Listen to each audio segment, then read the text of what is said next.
Media మిత్రులందరికీ కూడా నమస్కారం. మొన్న జరిగినటువంటి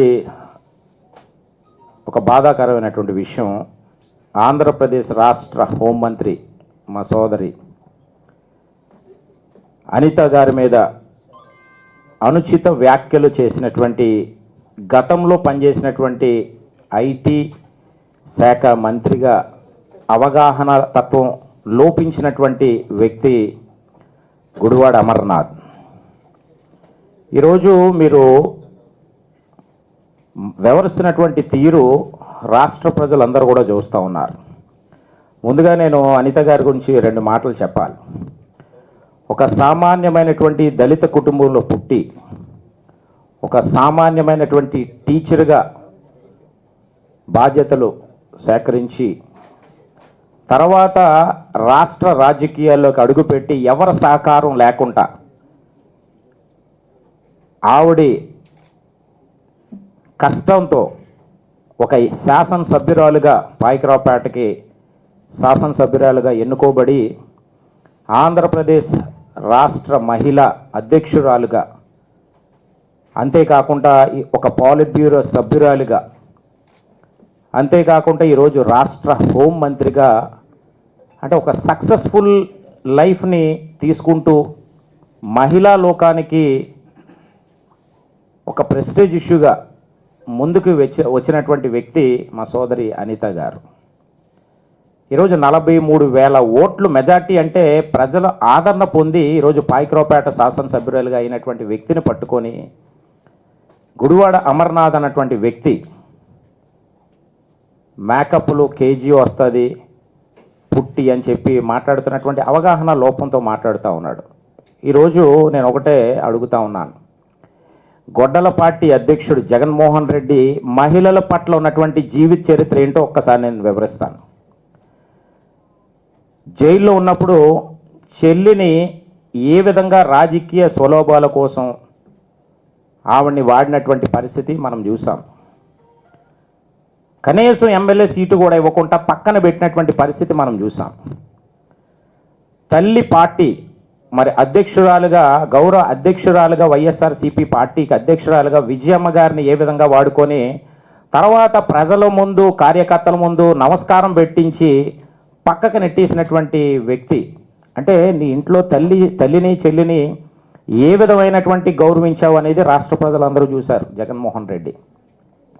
రెండోది, మా బోనమ్మని కంటతని పెట్టించావు, అసెంబ్లీలో అవహేళన చేసి ఏ విధంగా నీ కుక్కలతో అసెంబ్లీలో నువ్వు మాట్లాడించినటువంటి విధానం. తర్వాత మా సోదరి గౌత శిరీష గారిని కూడా ఏడిపించినటువంటి పరిస్థితి. ఇప్పుడు మా అనితమ్మని గారిని కూడా ఏడిపిస్తున్నటువంటి పరిస్థితి. అంటే ఇది నీ చరిత్ర.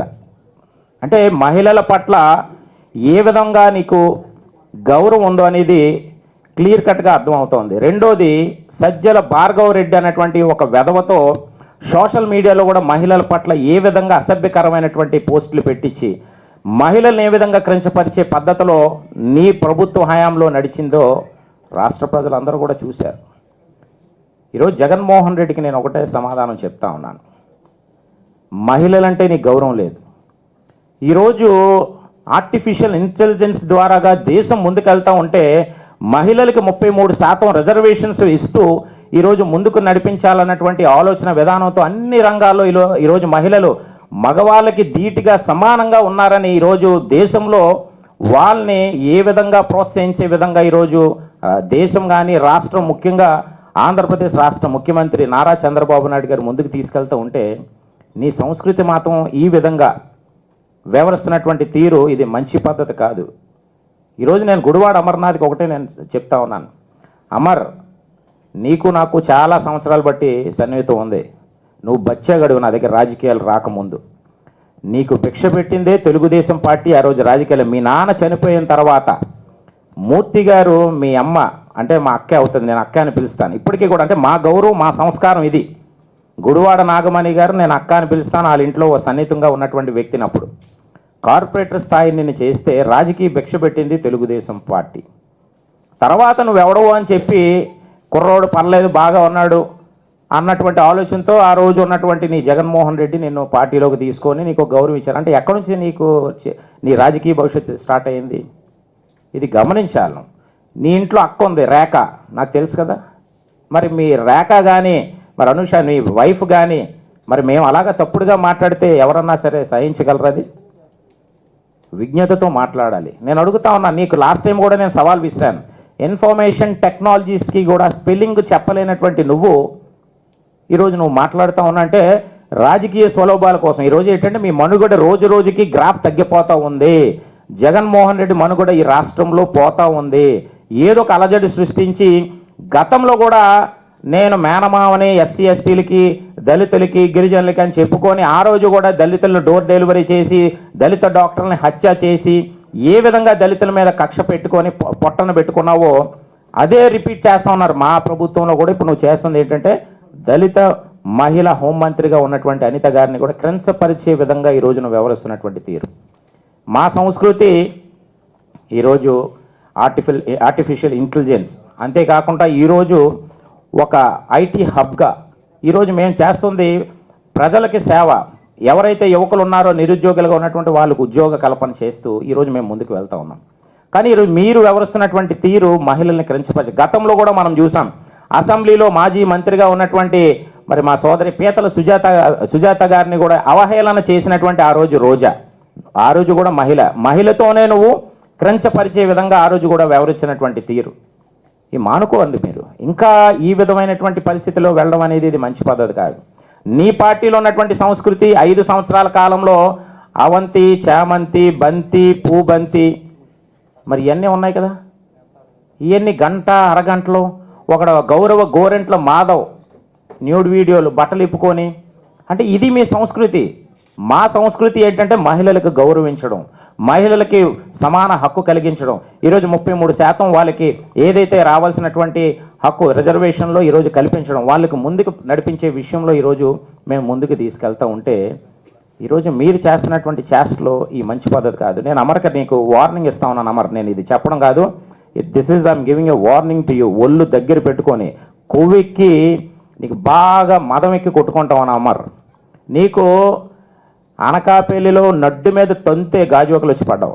గాజువాకలో 94,235 మెజార్టీ ప్రజలు ఇచ్చి నిన్ను గుడ్డలు ఇప్పేస్తే సిగ్గు లేకుండా ఈరోజు మళ్ళీ చోడవరంలో వెళ్ళి పడ్డావు. ఒరే నీకు అసలు కనీసం నేను I don't want to spell your name also Amar. So being uneducated, the way you're speaking, all the country was seeing about you. అంటే నేను మాట్లాడుతున్న ఇంగ్లీష్ నీకు అర్థం అవుతుందో కూడా నాకు తెలియదు. ఎందుకంటే the way you speak in about in front of the media also everybody was laughing. Information technology means you doesn't spell the name also. That is your character Amar. ఈరోజు నేను మాట్లాడుతాను, వీఆర్ ఎడ్యుకేటెడ్స్, మాకు ఒక సభ్యత సంస్కారం ఉంది. ఈరోజు ఖచ్చితంగా నేను ఒకటే చెప్తా ఉన్నాను, నీ ఇంటిని కూడా ముట్టడించే రోజు దగ్గర. అయినా నిన్ను ఇంత హైలైట్ చేయాల్సినటువంటి అవసరం మాకు లేదు. కానీ మహిళలు అనేది ప్రతి ఒక్కరిని కూడా ఎవరన్నా అంటే మాత్రం ఊరుకునే ప్రసక్తి లేదు. ఈరోజు మీ ఇంట్లో అమ్మ కానీ, మీ ఆవిడ కానీ, మీ అక్క కానీ, నీ కుటుంబ సభ్యులందరినీ కూడా మాట్లాడితే ఊరుకుంటావను అమర్? జగన్మోహన్ రెడ్డికే లేని సంస్కారం. ఎందుకంటే తల్లిని చెల్లిని వదిలేసినటువంటి ఒక బేవర్సోడు జగన్మోహన్ రెడ్డి. అలాంటి బేవర్స్ మా ఒక కంపెనీలో బేవర్స్ నా కొడుకులే ఉంటారు. అంటే ఈ మాట మాట్లాడడానికి నాకు సిగ్గుగా ఉంది. ఎందుకంటే మాకు ఒక క్రమశిక్షణ, ఒక పద్ధతి తెలుగుదేశం పార్టీలో ఉంది. కానీ మీ పద్ధతిలోనే మేము మాట్లాడితే దానికి ఒక క్లారిటీ ఉంటుందని ఈరోజు ఈ మాటలు మాట్లాడడం కూడా మాకు అసహ్యం వేస్తుంది. ఎలాంటి మాటలు మాట్లాడేది కూడా.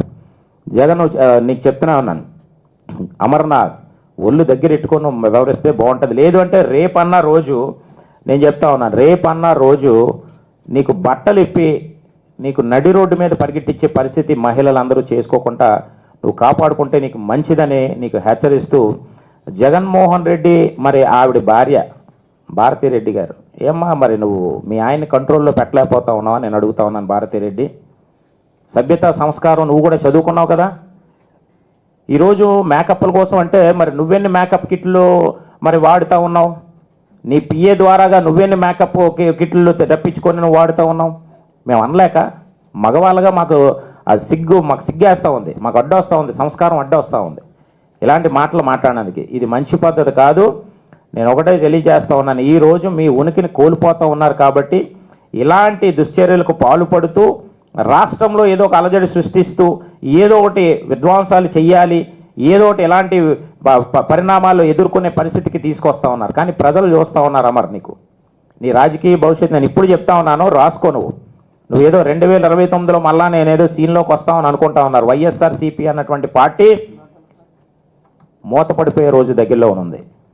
ఇది గుర్తుపెట్టుకో. నీ రాజకీయ భవిష్యత్తు, నీ రాజకీయ చరిత్ర కూడా ఈ రోజుతో ఇది క్లోజ్ అయిపోయింది అమర్. నువ్వేదో అనుకుంటా ఉన్నావు కాబట్టి నీకు హెచ్చరిస్తా ఉన్నాను. ఖచ్చితంగా బేషరతుగా నువ్వు అనిత గారికి క్షమాపణ కానీ చెప్పకపోతే మిందిలో నువ్వు ఎక్కడైతే ఉంటా ఉన్నావో నీ ఇంటిని మహిళా లోకం అంతా కూడా చుట్టుముట్టి అవసరమైతే నిన్ను మెడ పట్టుకొని లాక్కొచ్చి క్షమాపణ చెప్పే రోజు దగ్గరలో ఉంది. నువ్వు ఖచ్చితంగా క్షమాపణ చెప్పకపోతే అదే సీన్ రిపీట్ అవుతుందని నేను హెచ్చరిస్తా ఉన్నాను. Thank you.